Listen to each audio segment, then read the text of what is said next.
Hi everyone. Today I'm going to speak on forgiveness. I'm going to embark on a series of what I call back to basics, stepping stones on the journey to self, like forgiveness, non-judgment, self-responsibility, moving away from the two-sided coin of blame and guilt. Because as these simple spiritual qualities, what I call simple spiritual qualities, really are the very foundation of the way ahead. Now they work in three beautiful ways. Firstly, of course, they help us live a better day-to-day life. Imagine living life and relationships without the debris and the clutter of blame and resentment and anger and unable to forgive. Secondly, of course, for spiritual growth and moving into what I will call the higher spiritual qualities like acceptance, non-resistance, surrender. Because it's only through forgiveness and non-judgment that true acceptance, true surrender, and true non-resistance can happen. And it does so more and more spontaneously. If we can't forgive, how will we accept? How will we accept another? How will we accept the situation? How will we surrender? And thirdly, these basics help us move into the penultimate of any spiritual journey to abide as awareness and witness. To live in the world, but not of the world. Because when there is nothing left to judge, when there is no pull of anger and blame that actually sucks us back into the cosmic drama, are we freed to abide as awareness, to live in equanimity like the masters. Today I'm going to begin with forgiveness and the paradox that authentic forgiveness is truly present in the awareness that there is nothing or no one to forgive. Yes, I will repeat, authentic forgiveness is only present in the awareness that there is nothing or no one to forgive. But that's a leap. So, of course, let's start from the beginning. Yes, forgiveness builds upon itself. And we all start from learning how to forgive another, to forgive one another. We hear about it from the spiritual texts, from the masters, and we start learning to forgive one another. This as a practice gets us going, even though it's initially an intellectual forgiveness and something we arrive at or strive to do, or sometimes we fail. Over time, this leads to living in a state of forgiveness rather than acts of forgiveness. It's sort of becoming our default subconscious setting. It's no longer an effort, it's no longer only intellectual. It becomes a way of life, and most importantly, the gap between needing to forgive and being able to forgive starts to lessen. And finally, with spiritual ripening, we transcend the very concept of transgression, that nobody can really hurt us or harm us. Therefore, there is nothing or no one to forgive. Now, what does this really mean? Now, even in forgiving another, it implies that there exists some transgression by another against you that you have forgiven. And therefore, authentic forgiveness actually hasn't happened.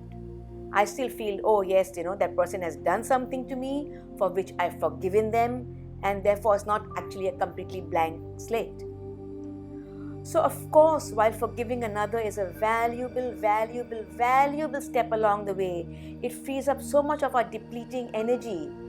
But as we move from self with a small s to self with a large S, as we move into the gnosis, the awareness that there is nothing or no one outside, no event, no other to blame, that everything, person, event in my life is willfully chosen by me or my higher self for my soul growth and my highest good.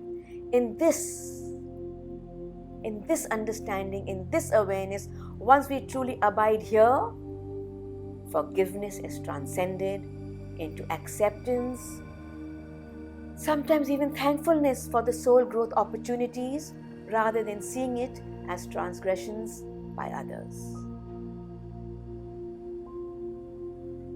Indeed, we then view all challenging experiences as soul-created opportunities for learning and soul growth, and those whom they come through as valuable teachers. We understand that all seeming transgressions towards us are what we have chosen to overcome, and those whom they come through are our soulmates enabling that. We then view that these experiences are what we have chosen to see and deal with on the outside to make it easier for us, and those whom they have come through are only mirrors making this task easier. We then view that these experiences that we have chosen to develop and empower are what we have chosen, and therefore those whom they have come through are our personal trainers helping us build inner muscle. All of whom we have blamed become teachers, soulmates, mirrors, soul support systems, even personal trainers at an energy level. Where can blame coexist? Forgiveness becomes natural, because either way, we see them all as a tool or a medium that I myself or my soul or God has chosen towards my soul growth and awakening. In fact, blame and anger is replaced by a thankfulness that through them I have grown. Through them I am, ready for soul awakening. At a deeper level, we move into non-doership. Now, non-doership is a deeper spiritual concept where we live in the knowing that everything happens through a me, not by a me. And in this gnosis, that events happen but there is no doer thereof, forgiveness is completely transcended into an underlying sense of, it's best described in Sanskrit, iti iti.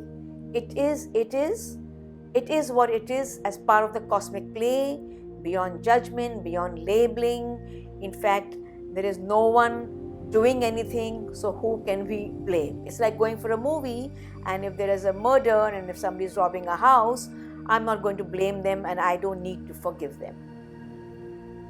So simply put, in a synopsis, we arrive at the deepest understanding that whatever I am going through and whomever it has come through has nothing to do with that other. We can call it our karma, we can call it our self-chosen learning, we can call them our mirrors, we can even call it what our energy field attracts. Either way, the point of power is within, and there is no one or nothing outside me to blame, and therefore no one or nothing to forgive.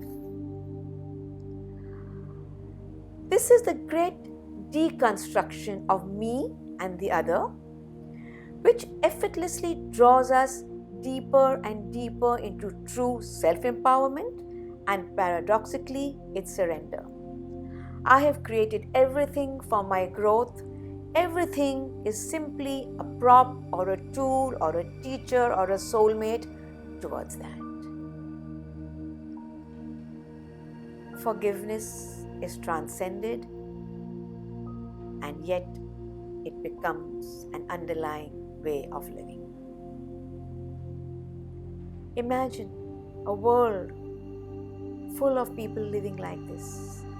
No one to blame, nothing to forgive, true harmony, heaven on earth perhaps. Love and blessings, Divyaa.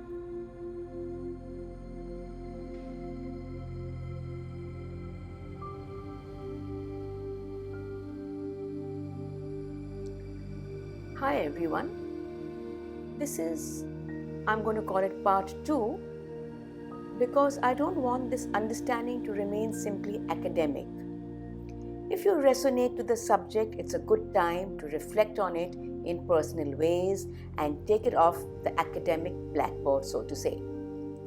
And I'm going to give you 3 little beautiful exercises or ways to move into forgiveness in personal ways, to see where you are not being able to do it and how to do it. First, you could reflect on those areas where forgiveness isn't happening, and at least try and understand what are you learning through that person or through that situation or through what you cannot forgive. What strengths, what qualities are you being made to tap into?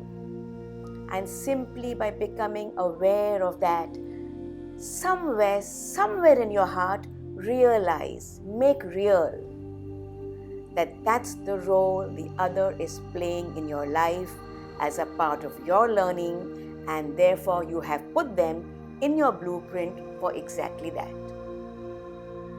Now, I'm not saying that your anger and blame will miraculously disappear, but of course, as you begin to see the gift in the situation, the inner burning, the inner acidity reduces, the intensity decreases, and often it happens in hindsight. And I'm sure most of you can look back at something which you were angry about and were blaming and couldn't forgive, and now say, I see what a gift that was. And in that, forgiveness is transcended. So I'm going to come to the second beautiful way to sort of do this. Another exercise with people whom you may blame for their traits. This time it's more for their traits. And it's especially helpful for those people who are out there, like politicians and, people whom you sort of just don't like something that they are or they're doing. So yes, what you can do and what can help you is to view them, and this is going to be a tough one, as mirrors. Now, mirroring, simply put for today, is an important aspect of our spiritual growth, where we understand that through the outside world, its people, its events, we are simply seeing what is within us. They are simply mirrors for me and my soul learning to see more clearly on the outside what I cannot see inside. As a woman, I'm going to use a very womanly example. So if I see in the mirror, oh God, my eyebrows are not done, that propels me to do it. And that's what these mirrors outside do. They help you see what you can otherwise not see inside. It's a very valuable service that they provide. So next time when you see something you just can't forgive or you can't bear in somebody, realize that it's some soul limitation, some aspect of yourself that you have chosen to see on the outside, to disempower it within. Now, of course, these qualities or these traits that you see in another and don't like are often subconscious inside you. They may be very minute in comparison to the enlargement that the mirror is showing you. But as Carl Jung says, everything that irritates us about others can lead us to a better understanding of ourselves. It can help you that sometimes a trait which you just won't digest, oh God, how is it mirroring me, is perhaps a trait or a limitation or something that you have worked out in previous lifetimes or in your soul journey. But you need a little reminder outside to not go back to that. Like a recovering alcoholic testing himself at the bar. Sometimes it's simply there outside you as a mirror to help you retain your balance, to observe and not absorb, and to do what needs to be done in equanimity. Perhaps that's simply why it's there. You have put it outside to see, can you observe without getting absorbed? Can you witness? Can you do what needs to be done without getting sucked into the drama of blame and judgment and not forgiveness? Again, I'm not saying that miraculously your anger and blame will disappear, but yes, the inner burning will reduce, the intensity will decrease. Most importantly, your focus will move from the outside to the inside, from the other to self. A big stepping stone, forgiveness. A very favorite quote of mine: take your life in your hands, and what happens? A terrible thing. There's no one to blame. Erica Jong. Lastly, for today, if you really just can't see the learning or the gift or the mirror in what the other has done or is doing, when you just can't forgive it, then you have to try and move into an expanded soul view. You have to try and expand your vision. You have to try and understand it through the concept of karma. Now, somewhere in your heart, realize that there must be some karmic learning here, even if I cannot see it in the now. That's all. Please, by karma, another subject for another time, I do not mean punishment or some sort of payback for deeds done in another life. No, that's not how karma works. But understand that you both came together in some sort of soul contract for both your learning, and that's all that's happening. Without needing to know the specifics, if this deepest gnosis can be with you during these moments where you cannot understand what the other is doing in your life, it can help you release the blame, it can help you release that toxic anger, at least the toxicity which is inside you. It can help you release yourself from whatever karmic pattern is being played out, so that you don't continue that into another life towards learning, or into a later in life towards learning. You know, we've all heard the quote by Lewis: to forgive is to set a prisoner free, and then to discover the prisoner was me. That's what you're doing. You are releasing yourself from the prison of patterns, from something happening between you and the other person. You play your role, you release yourself, and your work is done, and you will not need that pattern in your life again. Again, I am not saying that miraculously your anger and blame will disappear. But yes, the inner burning will reduce, the intensity will decrease. You will certainly feel a freeing, a cooling, if I may use the word, a lifting, if I may use the word. And by, you won't be able to hang on to the blame, really. Or at least, at the very least, you will move from the deep inner non-forgiveness to a surface angst, which, by the very purview of it being surface, will fritter away as you live in this awareness.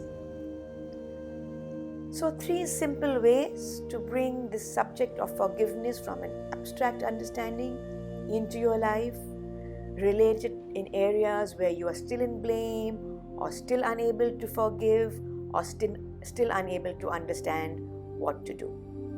Yes? Lots of love, lots of blessings, Divya.